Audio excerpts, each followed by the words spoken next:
Hello बाळको, केम छो? मजामा ने? तो कक्षा 4 हिंदी में हम पाठ देख रहे थे। उसके आधार पर हमें टपका का डर प्रश्न 4, आपने 1 થી 3 प्रश्न अपनी नोटबुक में लिख लिए होंगे। अभी हम देखेंगे प्रश्न 4। नीचे दिए गए चित्र के आधार पर कहानी लिखिए। तो यहाँ पे आपकी पाठ्य पुस्तक में पान नंबर 32 पर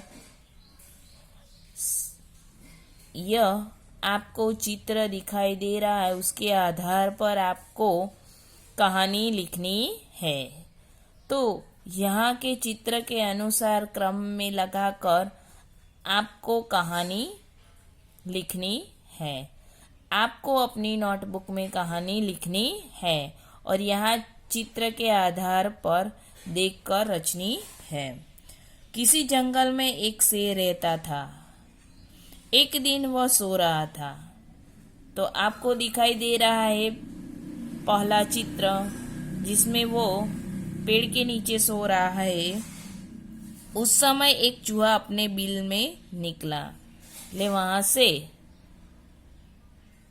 बिल यानी कि दर, तो वहां पेड़ के नीचे उसका घर था। वहां से वो निकलता है। वह शेर के शरीर पर दौड़ने लगा। तो आपको दिखाई दे रहा है कि वो सिंह सो रहा है और उसके शरीर पर से वो कूद के निकला है। इससे शेर की नींद टूट गई, એટલે કે તેનાથી સિંહની ઊંઘ ઉડી ગઈ। उसे बहुत गुस्सा आया। उसको बहुत गुस्सा आया। उसने चूहे को पकड़ लिया। बीजा चित्રમાં દ્રશ્યમાન થાય છે તેણે ઉંદરને પકડે છે તે તમને જોઈ રહ્યા છો। चूहे ने शेर से कहा, कृपया आप मुझे छोड़ दीजिए। ઉંદર ખૂબ જ ડરી ગયો હતો અને તેને પકડી લીધો, એટલે તે ખૂબ જ ડરી ગયો હતો। એટલે કહે છે કે કૃપયા મુझे आप छोड़ दीजिए, એટલે કે કૃપા કરી મને તમે છોડી દો। કભી मैं आपके काम आऊंगा, એટલે કહે છે કે કોક દિવસ હું તમારા કામમાં આવીશ। शेर ने हंसकर चूहे को छोड़ दिया। शेर हंसा और उसको छोड़ दिया, अपने पंजे से उसको छोड़ दिया। कुछ दिनों के बाद शेर एक शिकारी के जाल में फंस गया। એટલે કે થોડા વખત પછી એક દિવસ એક શિકારી આવે છે અને તે સિંહ તેની જાળમાં ફસાઈ જાય છે। चूहे ने शेर को जाल में फंसा हुआ देखा। એટલે કે ઉંદરે સિંહને જાળમાં ફસાયેલો જોયો। उसने जाल को कुतर डाला, એટલે કે તેણે સિંહની જાળમાં ફસાયેલો જોયો અને તેની મદદ માટે તે આવ્યો અને તેના દાંત વડે તેને કાપી કાઢે છે। शेर जाल से मुक्त हो गया, એટલે કે शेर જાળીમાંથી મુક્ત થઈ ગયો, એટલે કે છૂટી ગયો। शेर ने चूहे का आभार माना, એટલે કે સિંહે તેનો આભાર मान्यो। कभी छोटे प्राणी भी हमारी बहुत मदद करते हैं। बाद में हमें यह सीख मिलती है कि कभी छोटे प्राणी भी हमारी मदद करती है।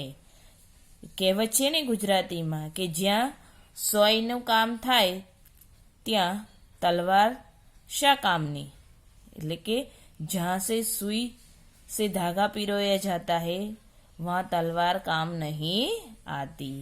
ऐसी छोटी छोटी बातें हैं जो हमें सीख मिलती है। तो यहाँ पे हम बोध पाठ लिखेंगे कि कभी छोटे प्राणी की अवगणना करनी चाहिए नहीं, वो हमारे बहुत काम के हैं। किसी को छोटा नहीं समझना चाहिए।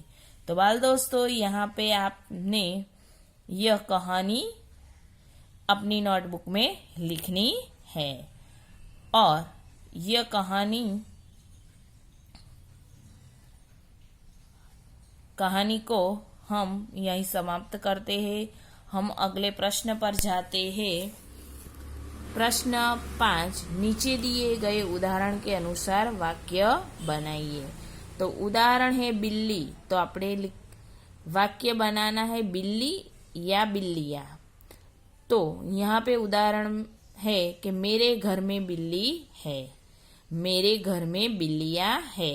ऐसे ही यहाँ पे 4 शब्द दिए गए हैं। उसके आधार पर आपको यहाँ अपनी पाठ्य पुस्तक में लिखना है। तो मक्खी या वाक्य बनाएंगे कि मक्खी रोग का घर है। वाक्य बनाएंगे कि मक्खियाँ गंदगी में रहती है। दूसरा है लड़की, तो लड़कियाँ एकवचन बहुवचन। वाक्य यह मोहन चाचा की लड़की है, यानी कि वो एक है इसीलिए लड़की। और रहीम चाचा की 3 लड़कियां हैं, यानी कि 1 से 2, यानी कि बहुवचन है। रोटी, तो रोटी एक, रोटी आए એટલે કે 1 से अधिक। तुषार ने 1 रोटी कुत्ते को खिलाई। दूसरा वाक्य तनिष ने गाय को 3 रोटियां खिलाई। 1 से अधिक हो तो वाक्य का बहुवचन हो जाता है। चूड़ी, तो चूड़ियाँ